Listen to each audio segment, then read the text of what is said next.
Ողջույն, ծովահայերն է եթերում, ձեզ հետ է Աննա Մարտիկյանը։ Թուրքիան ջրասույզ է անում պատմական հիշողությունը, դա ավելին է, քան եղեռն է, գենոցիդը։ 21-րդ դարասկզբին բարձրաձայնեց ՅՈՒՆԵՍԿՕ-ն Թուրքիայի այդ քայլը որակելով հետևյալ տերմինով՝ մնեմոցիդ, պատմական հիշողության սպանդ։ Ամբարտակաշինության շղարշի տակ իր հանցագործությունները կոծկող Թուրքիայի քայլերի մասին կծանոթանանք ռեպորտաժում, իսկ թե ինչն է հնարավոր տեսնել, քանի դեռ Թուրքիան չի ոչնչացրել, մեր եթերում կպատմի ականատեսը։ Ծովահայերի հյուրն է այսօր նկարիչ, քանդակագործ Նուրը։ Բարև ձեզ։ Բարև ձեզ։ Շնորհակալություն ծովահայերին հյուր ընկալելու համար։ Ծանոթանանք ռեպորտաժին, այնուհետև վերադառնանք տաղավար եւ շարունակենք զրույցը։ Սիրով։ Մնեմոցիդ, այսինքն հիշողության սպանդ։ Տերմինը ստեղծել է ամերիկացի գիտնական Ուոթերփոն, բնորոշելու իրաքյան հուշարձանների ոչնչացումը։ Տերմինը նոր է, ոճը հին, Թուրքիայում կատարելագործված։ Մոտ 3600 տեղանուն 1957-ից մինչև այսօր փոխվեց։ 1983-ի դրությամբ թրքացվել էր հայկական տեղանունների 90%-ը։ ՅՈՒՆԵՍԿՕ-ի թվերն են պատմում։ 1970-ից 90-ականներին Թուրքիայում ոչնչացվեց 464 հայկական հուշարձան, 252-ը դարձան ավերակ, 197-ը կիսավեր են։ ՅՈՒՆԵՍԿՕ-ն հրապարակեց Թուրքիան ջնջելու քաղաքականությունը դիվանագիտորեն փոխեց, սկսեց ջրամբարներ կառուցել, ջրասույզ անելով հնագույն վկայություններ ու բնակավայրեր։ Զարմանալիորեն այդ ջրի տակ մնացող հուշարձանների ցանկում ոչ մի թուրքական կամ քրդական հուշարձան չկա։ Պատմաբան Արթուր Նիկողոսյանը հետազոտել է մնեմոցիդի ցանկը, խմբագրել։ Կա լրիվ ջրասույզ արված հուշարձանների ցանկ, կա մասնագիորեն, ուրեմն ջրասույզ արված հուշարձանների ցանկ եւ կա ջրասույզ արվելիք հուշարձանների ցանկ ցուցակի մեջ։ Սասունի Հալանջեմի բնակավայրը 1991-ից 4-ը պեղել է ամերիկյան արշավախումբը, 12,000 տարվա վկայություններն այժմ Բաթմանի ամբարտակն է պարտակում, Աղձնիքի հնագույն Սամոսատը մեր օրերում Աթաթուրքի ջրամբարն է ծածկում, Փոքր Հայքում Կարակայա ջրամբարը Պղնձեդարյա հնավայրն է հատակում թողել, Ծոփքում Կեբանի ջրամբարը թաքցրել է մեր թվարկությունից առաջ 3-րդ դարի Արշամաշատը, Արշամարքայի մայրաքաղաքը, եւ այս շարքը երկար է։ Չի կասեցվում թուրքական մնեմոցիդ, չեն կասեցվի մնացած մնեմոցիդները։ Իսկ նման դեպքում արդեն վտանգվում է մարդկության արժեքային գոյությունը առանց չափազանցության։ Շարունակենք մեր զրույցը։ Նուր, ինչ կարող եք պատմել որպես ականատես, ինչ եք տեսել։ Ինչն է պատրաստվում ջրասույզ անել Թուրքիան, որը տարիներ կամ մի քանի տարուց էլ հնարավոր չլինի տեսնել։ Գիտեք, Արևմտյան Հայաստանով շատ եմ շրջագայել, բազում անգամներ, երբևէ չեմ եղել այն Թուրքիա բոլորի պատկերացմամբ Թուրքիայում, այսինքն ինչ-որ Անտալյաներ եւ այլն, երբևէ տենց տեղերում չեմ եղել, բայց Արևմտյան Հայաստանով շատ եմ շրջագայել իմ ընկերներիս հետ եւ գաղափարային էր մեր շրջագայությունները, այսինքն մենք դնում էինք մեր առաջ նպատակ, մենք ունեինք որոշակի այսպես մտածված կոնցեպտ, որ մենք պետքա Թուրքիայի տարածքում գումար չծախսենք, մենք պետքա ապրենք վրաններում, մենք պետքա ուտելիքը տանենք մեզ հետ եւ միայն սուղ անհրաժեշտության դեպքում ջուր գնենք եւ երբեմն վերջի օրերին երևի թե ծխախոտ, որովհետեւ երբեմն ծխախոտը չէր հերիքում։ Իսկ իհարկե շատ բաներ ենք տեսել, շատ հետաքրքիր տեղեր ենք տեսել, բայց ինչ որ վերաբերվում է ջրասույզ անելուն, մեզ համար ոչ նախատեսված մեր ճանապարհորդության մեջ, այսինքն ծրագրի մեջ չնախատեսված, մենք հայտնվեցինք Հասան Քեյֆում, դա որում մենք ոչ մի տեղեկություն չունեինք այդ ժամանակ տվյալ վայրի մասին եւ առհասարակ տեղեկությունները շատ քիչ էին ամբողջ աշխարհում, որտեղ երկար տարիներ այդ շրջանը փակ ա եղել Թուրքիայի կողմից եւ ոչ մեկը տեղ չի կարողացել գնալ ուսումնասիրել կամ հետազոտել։ Թուրքիայի կողմից փակ է եղել, այսինքն հայերի մուտքն է արգելված եղել, թե առհասարակ փակ ա եղել այդ տարածքը, ինչ որ չգիտեմ ինչի համար, առհասարակ բոլորի համար ա փակ եղել։ Երևի ինչ որ բազաներ կային կամ ինչ որ չգիտեմ ինչեր կային, չգիտեմ, պատճառը չեմ կարող ասել։ Եվ այդ իսկ պատճառով մեծ հաշվով ոչ մի տեղեկություն գրեթե չկար այդ տարածքի մասին, եւ երբ որ մենք հայտնվեցինք այդտեղ, լրիվ պատահականության հիմքով հայտնվեցինք, մեր մեքենայի անիվը վնասվեց եւ վերանորոգելու ընթացքում մեզ քուրդ վերանորոգողները ասացին, որ եթե հայ եք, ապա սենց հետաքրքիր տեղ կա, եթե շեղվեք 30 կիլոմետր գնաք այս ճանապարհով, ապա կհայտնվեք սենց տեղում, մենք անգամ մի քիչ ըմբոստացանք, որ մենք տենց անվանումով տեղ չունենք, մեր պատմության մեջ նման տեղ չկա, բայց իրավիճակը փոխվեց, երբ որ մենք հասանք այդտեղ, երբ որ մենք հասանք Հասանքեվ։ Եվ երբ որ սկսեցինք հարցնել տեղաբնակներին, տեղի այտենց փոքրիկ խանութների, այդ հուշանվերների խանութների տերերին։ Իսկ տեղաբնակները քրդեր էին, այո, քուրդեր են։ Երբ որ սկսեցինք հարցնել սա ինչ է եւ ումն է, բոլորը միաձայն ասում էին, որ հայրինն է, անգամ մեզ տվեցին գիրք, որը տպագրվել էր Թուրքիայում, որտեղ որ նշված էր Հասանքեյֆի հայկական հիմքը, այսինքն Հասանքեյֆի մասին, որ Հասանքեյֆը դա հայկական Իսկ այդ գիրքը ինչ լեզվով էր։ Թուրքերեն, կար նաև անգլերեն տարբերակը, կարծեմ մի գրքի մեջ ես մինչև այդ գիրքը ունեմ թուրքերեն եւ անգլերեն, մի էջ թուրքերեն, մի էջ անգլերեն։ Այսպես, եւ մենք շատ զարմացած էինք, որովհետեւ երբևէ չէինք լսել նման քաղաքի մասին եւ մեր այս խմբի այսպես մի հատ հետաքրքիր sense հոբբի ունենք ոնց որը կոչվում է տրամաբանական հնագիտություն, այսինքն մենք սկսում ենք տեղում ուսումնասիրել եւ տրամաբանել, թե ինչ կարա լինի, ինչը կարար ստիպեր կամ ոնց կարար հայտնվել նման քաղաք, կամ շատ հետաքրքիր էր, ճիշտն ասած ձեր ասած եզրույթը տրամաբանական հնագիտություն։ Այո, իսկ ձեր խումբը ինչ մասնագետներից էր կազմված։ Տարբեր շատ տարբեր մասնագիտություններից կային նաև հնագետներ, պատմաբաններ, ռադիոհաղորդավարներ, ֆոտոնկարիչներ, նախկին զինվորական եւ այլ, այսպես շատ տարբեր խումբեր, 6 հոգանոց, շատ տարբեր մասնագիտության եւ շատ տարբեր հետաքրքրությունների մարդիկ էին, արևելագետ կար մեր խմբում, այսինքն այսպես սիրողական խումբ եւ տրամաբանական հնագիտությունը դա ավելի շատ, գիտեք, պետք է խումբ լինի, որը ամեն մեկը իր վարկածը տա, որպեսզի տրամաբանություն ծնվի, հա? Եվ այդ պարագայում ուղղակի տրամաբանում ես ինչը կարար լինել պատճառ, որպեսզի մարդիկ կառուցեին նման շինություն կամ նման տեղում կամ նման ինչը կարար դրթեր, այսպես տրամաբանորեն ուղղակի, որովհետև մենք հիմա ենք մարդ, այն վաղտել են եղել մարդիկ եւ հիմնական մեր կարիքները կամ հիմնական մեր, չգիտեմ, ցանկությունները կամ հիմնական մեր առօրյան եղել է գրեթե նույնը, հիմնականը, հա, այսինքն կարիք ուտելու, կարիք աշխատելու, կարիք, չգիտեմ, նման բաներ։ Իսկ տրամաբանական հնագիտության պրպտումներն ուր տարան։ Եվ շատ հետաքրքիր էր, քանի որ քաղաքը ժայռափոր է եւ մոտավորապես 40 հարկանի է եւ գտնվում է Տիգրիսի ափին, հենց անմիջապես ափից բարձրանում է մեծ, շատ ուղիղ, շատ հավասար ժայռ, որը բնական է եւ ժայռափոր քաղաք է ամբողջությամբ, հա։ Եվ հետեւաբար մեր տրամաբանությունը բերեց նրան, որ այս քաղաքում հնարավոր չի գյուղատնտեսություն զարգացնել, որովհետեւ ինքը ժայռափոր բարձր քաղաք է եւ այստեղ ինչ գյուղատնտեսություն է, այստեղ ոչինչ չի աճի, հնարավոր չի կենդանիներ պահել, որովհետեւ եւս հնարավոր չի այդ կենդանիներին նման տեղում պահել, հնարավոր չի ինչ որ արհեստներ զարգացնել, որովհետեւ այդ նյութը պետքա բարձրացնել 40 հարկ վերև, հա, երկաթ, փայտ եւ այլն, то есть այսինքն դժվար է շատ, այդ ամեն ինչը շատ դժվար է, հետեւաբար ինչի համար կարար լիներ այդ քաղաքը։ Երբ որ մենք սկսեցինք հարց ու փորձ անել, մեզ ասցին բառը Հասանքեյֆ, ձեզ ոչինչ չի ասում, դա հայերեն է։ Մեզ տեղացիները ասում էին, բառը ձեզ ոչինչ չի ասում, անվանումը, հա։ Մենք սկսեցինք արդեն ուսումնասիրել տեղում, հարց ու փորձ անել եւ պարզվեց, որ Հասանքեյֆի կոչվում է քաղաքը, այսինքն դա խրախճանքի քաղաք է եղել, որտեղ Տիգրիս գետով եկել են, փոքր նավերով եկել են մարդիկ, որպեսզի խրախճանք անեն։ Այսինքն այդ քաղաքում եղել են թատրոններ, չգիտեմ, խաղատներ, երևի թե ինչ որ Հնադարյան խաղատուն։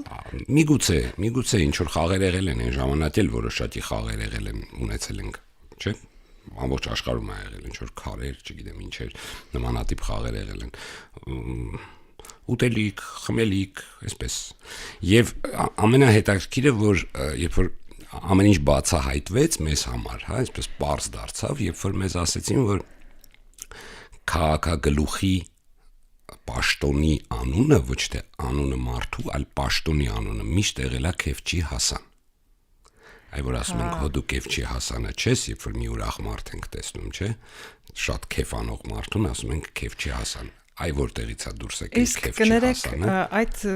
գիրքը, որ ձեզ նվիրել են թուրքերեն եւ անգլերեն լեզվով, որտեղ գրվում է, որ հայերին է պատկանել, հայապատկան է եղել այդ Հասան Քեֆը,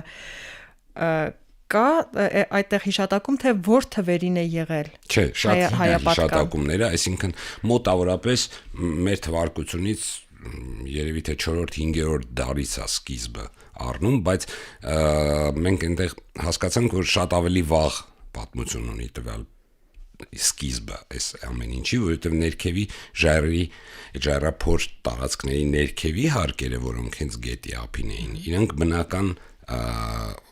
բաներ էին, տարածքներ էին, հա, սարի մեջ խորություններ էին, իրանք քարանձավներ չէին, փոքրիկ այսպես խորություններ էին, որտեղ երևի թե նախամարդել է ապրել, քանի որ ինքը շատ հարմար է ջրի մոտ, հա, ջուրը հասանելի,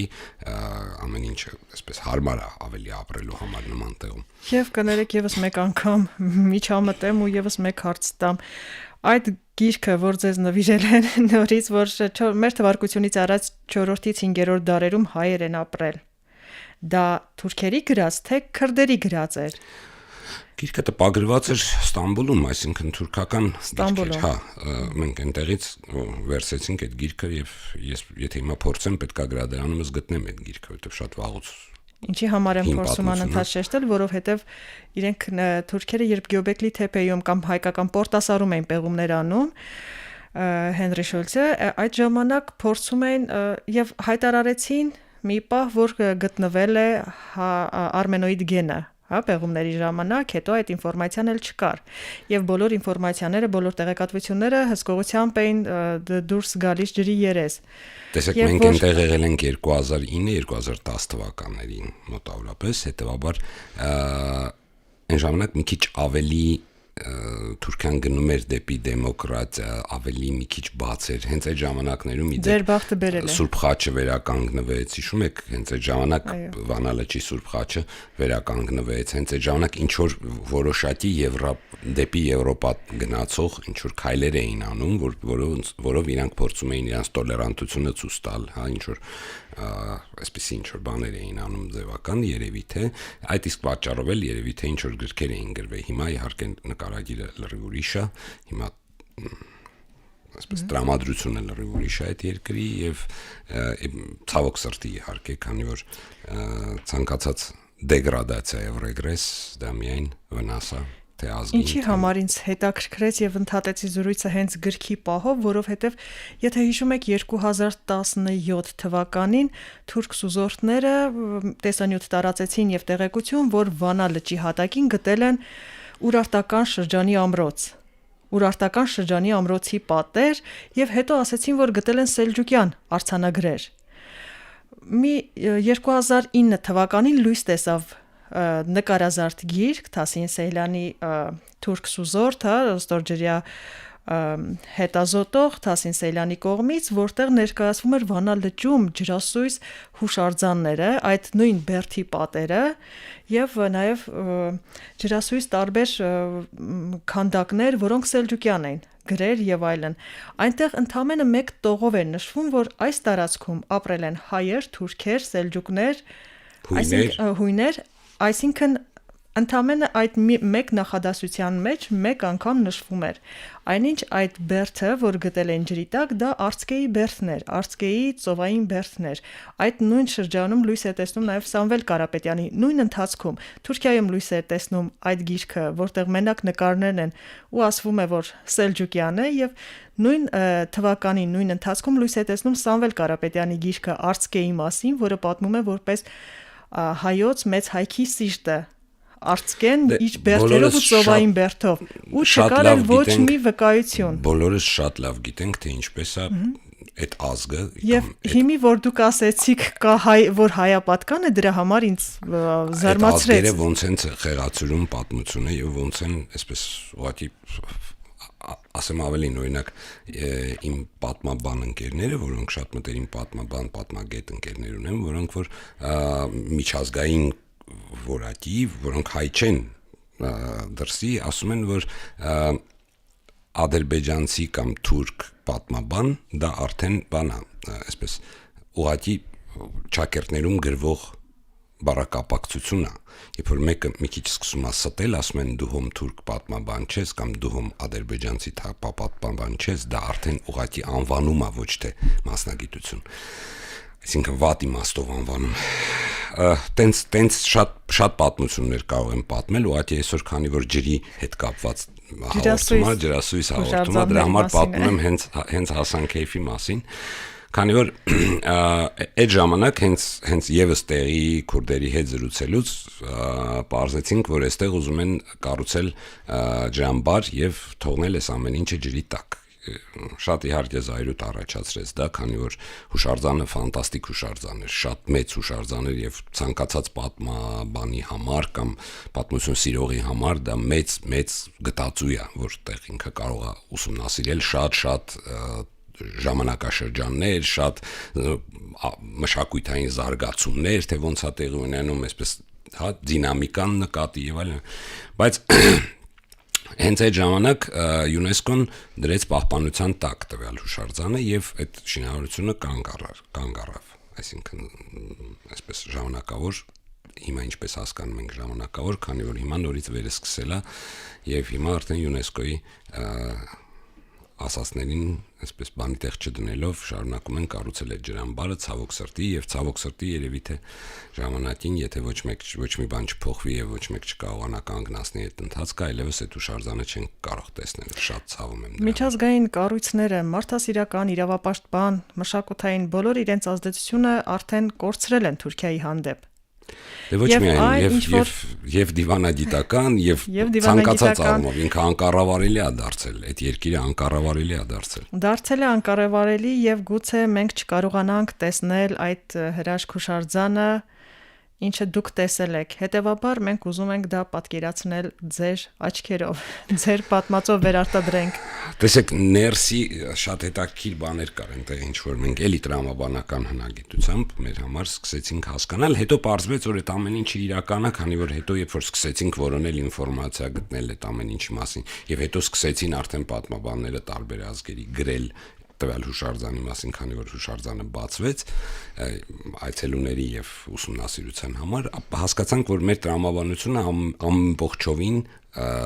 այսպես հիմնվում է եւ հիմք ունի։ Մեր տրամաբանությունը ճիշտ էր, քանի որ պատմաբանները ասեցին նույնը։ Ներսի կողմից, եթե արտաքին կողմից քաղաքը նման է, այսպես ամրոցային մի մեծ պատի, շատ երկար պատի, որի մեջ փորված են ժայռափոր քաղաքն է, աստիճաններ են ներսը սենյակներ են, հազարավոր սենյակներ են, այսինքն դա շատ մեծ հազարավոր տունիկներ են, այսպես մեջը փորված, հա։ Իսկ ինչ մեծության սենյակներ։ Տարբեր, շատ տարբեր, սկսած այսպես երկուսի վերջացրած ավելի մեծ դահլիճային այսպես տարածքներով, երբ որ մենք անցանք քաղաքի եւ քաղաքի ամենավերևի հատվածում, ամենավերին հատվածում գտնվում էր արդեն անտիկ քաղաք, այսինքն անտիկ շրջանի քաղաքը, որը արդեն ուներ իր որոշակի անտիկ ձևավորում, այսինքն հելինիստական ոճի։ Այսինքն ճարտարապետություն էլ կար։ Ճարտարապետություն, վերևում արդեն ճարտարապետություն էր, այսինքն ներքևից սկսում էր նախնադարից եւ հարկ առ հարկ բարձրանում էր զարգանալով արդեն, եթե ներքևի այդ քարանձավային տարածքները կլոր առանց այսպես ամորֆ ինչ որ ձևաչափի մեջ էին, ֆորմայի մեջ էին, ապա գնալով արդեն քառակուսի էր դառնում, արդեն անկյուններ էին ավելանում, հետո սկսում էին զարդարանքներ ավելանալ։ Դա որ երրորդ հարկից սկսած։ Մոտավորապես երրորդ, չորրորդ, հինգերորդ հարկից սկսած արդեն որոշակի ձևավորումներ եւ գնալով այդ ամեն ինչը հասնում էր անտիկ շրջանի, այսինքն հելինիստական քաղաքի, որտեղ կային սյուներ, դորեական, կորինֆական սյուներ, այսպես ընդունված հելինիստական ոչ շատ հայտնի եւ հասկանալի, կարդացվող։ Բայց ամենահետաքրքիրը քաղաքի հակառակ կողմն էր, այսինքն այդ ժայռի հակառակ կողմն էր, քանի որ հակառակ կողմում քաղաքը աստիճանաձև էր։ Ժայռի մեջ ինքը աստիճանաձև էր, հետեւաբար ամեն հարկի տանիքը դառնում էր մյուս հարկի համար այսպես բաց տարածք, հա, բեմ։ Եվ ներսի կողմից քաղաքը այսպես կիսակլոր էր, ոնց որ ամֆիթատրոն լիներ ամբողջ քաղաքը։ Ինքը ոնց որ բանի մեջ, հա, այսպես ձորի մեջ ձոր էր գոյանում, որի մեջ տեղակայված էր քաղաքը աստիճաններով, այսպես իջնող, եւ տպավորություն էր, որ ինքը ամֆիթատրոն ոնց որ լինի, եւ այդտեղ մենք տրամաբանեցինք, որ հնարավոր է այդ խրախճանքների ժամանակ, երբ որ գալիս էին մարդիկ այդտեղ ինչ որ ժամանակ անցկացնելու, ամեն հարկում, եթե ինչ որ մի պարային կամ ինչ որ մի բեմադրություն կամ ինչ որ մի բան է տեղի ունենում, ապա մնացած բոլոր հարկերից դա տեսնում են, որովհետեւ ամեն մի տանիքը դառնում էր բեմ բոլորի համար, բոլոր նայողների համար, շատ հետաքրքիր մտահղացում էր եւ Տիգրիսի մյուս ափին կար եւս մի հատված այդ քաղաքի, իսկ արանքում կար մեծ կամուրջ։ Եվ քաղաքի մուտքը գտնվում էր ամենավերևում, այդ հիմնական կառուցված տուֆե մուտքը, որի վրա պատկերված էր արշակունիների գերբ, այսինքն զինանշան։ Արշակունիների զինանշան։ Հա, արշակունիների գայլերը, երկու գայլերը, Երևանդունիների ներողություն, զինանշան, Երևանդունիների զինանշան։ Եվ իսկ դիմացի մայթում արդեն ավելի փոքր հատված էր քաղաքը, շատ փոքր մի հատ ժայռ էր, եւ փոքրիկ շատ տունիկներ էին, այսպես վայրեր էին, որտեղ ապրում էին, եւ մենք ենթադրեցինք, որ այնտեղ ապրել են սպասարկող հատվածը, այսինքն աշխատավորները, այն մարդիկ, ովքեր սպասարկել են տվյալ քաղաքի, ինչ որ չգիտեմ, կարիքները, հա, որտեղ հիմնականում այդպես է լինում այդ ժամանակաշրջանի քաղաքում, որ էլիտան ապրում է հենց քաղաքում, իսկ սպասարկող կամ աշխատող կամ դա հասանքեֆի հասարակ մարդիկ արվարձանն էր, կարելի ասել։ Կարելի է ասել, այո։ Արանքում կար շատ մեծ կամուրջի այս հիմքերը, մնացել էին մի հատ հիմքերը միայն, շատ մեծ հիմքեր էին, ասենց ահռելի ուղղակի, ասենց ցիկլոպիկ, ես կասեի անգամ հիմքեր էին, բայց քանի որ կամուրջը, այդ հին կամուրջը այլևս գոյություն չուներ, ինքը միայն հիմքերն էին մնացել, ապա կառուցված էր փոքր, ավելի մի քիչ փոքր այսօրվա հա ժամանակակից կամուրջ, որով դեպ անցնում ես մի ափից մյուս ափը, որպեսզի տեսնես քաղաքը։ Այսպես։ Շատ հետաքրքիր էր, ճիշտն ասած, ինչ կար, որ այսօրվա կենցաղի հետ չէր համընկնում ձեր տեսածներից։ Տեսեք, այսօրվա կենցաղի հետ ոչինչը չէր համընկնում այդ քաղաքում, քանի որ այդ քաղաքը շատ անսովոր էր այսօրվա քաղաք կոչվածի կամ ցանկացած ուրիշ քաղաք կոչվածի։ Իդեպ այդ քաղաքում նկարվել է հետո շատ տարիներ հետո ես տեսա Նիկոլաս Քեյջի հետ մասնակցությամբ ինչ որ մի ֆիլմ էր, որի մեջ այդ որ ինչ որ հատվածներ նկարված էր այդ քաղաքում, շատ հետաքրքիր էր, օգտագործված էին տեսարանները այդ քաղաքի եւ ես մի անգամից ճանաչեցի, աստի սա հասան քեյֆում է, հետո երբ որ տիտրերում նայեցի, բարձվեց որ այո։ Գիտեք ինքը քաղաքը տեսակով իր անսովոր էր եւ անսպասելի, որովհետեւ նման քաղաքներ ես ամենայն դեպս ժայռափոր քաղաքներ շատ ենք տեսել, հա, նույն մեր Խնձորեսկը ժայռափոր քաղաք է, բայց նման տիպի, նման կառուցվածքով, նման մտածողության քաղաք երբևէ չեմ տեսել եւ դրանով ինքը հետաքրքիր էր։ Իսկ ամբողջ քաղաքն էր ջրասույզ արվելու։ Այո, ստացվում է, որ այդ ամբողջ այդ 40 հարկը ջրասույզ է արվելու։ Ջրասույզ է գնում, հա, շատ ցավալի է, ես արդեն որորդ անգամ լսում եմ, որ հիմա շարունակվում են աշխատանքները եւ պատրաստվում է դա արվի եւ դա ինձ համար շատ ցավալի է, նամանավանդ որ իմ աչքով տեսել եմ եւ իմ աչքով զգացել եմ այդ ամեն ինչը եւ եղել եմ այդտեղ։ Շատ հնարավոր է, որ Հասան Քեյֆի այդ հրաշք հնագիտական հուշարձանը, այդ հրաշք քաղաքը մենք չկարողանանք էլ, այսինքն սերունդներ էլ չկարողանան տեսնել։ Իսկ դուք կկարողանաք ձեր տեսածով վերարտադրել, քանի որ եւ նկարիչ եք եւ քանդակագործ ինչ որ կերպ վերարտադրել, որպեսզի պահպանվի է պատմական հիշողությունը։ Իհարկե անշուշտ կկարողանամ, նամանավանդ որ շատ ֆոտո եւ վիդեո նյութեր կան, իհարկե հնարավոր չի հիշել ամեն մանրունք, դուք նկատի ունեք երևի մակետային ինչ-որ տարբերակում, վերարտադրել։ Դա պրոգրամա մաքսիմումն է, այսպես ասած, մինիմումը դա նկարելն է։ 3D ինչ-որ տարբերակով։ Դե ֆոտոներ կան, նյութեր կան, բայց ոգեշնչումը եւ ոգեշնչված տվյալ տեսարանից իհարկե շատ ստեղծագործական դա ոգեշնչում է տալիս եւ թույլ է տալիս ստեղծագործել այդ ոգեշնչմամբ, բայց այսօրվա ժամանակակից արվեստի մեջ եւ նման բաներ տեսնելը արվեստագետի համար շատ կարեւոր է, քանի որ ինքը հետո ոգեշնչում է դրանով եւ կարող է ինչ-որ միտեղ մի տարի, մի քանի տարի հետո կամ մի քանի տասնյակ տարի հետո իր մոտ ինչ-որ ծնվի մի բան, որը ինքն էլ մոռացած լինի, թե որտեղից է այս բանը գալիս եւ որտեղից է իրան։ Իդեպ արվեստագետներից, մտածողներից շատերը ինչ որտեղ գնալիս նաև տպավորվում են, զգում են այդ տեղի էներգիան։ Դուք էներգետիկ տարբերություն զգացիք, ինչպիսի էներգիա կար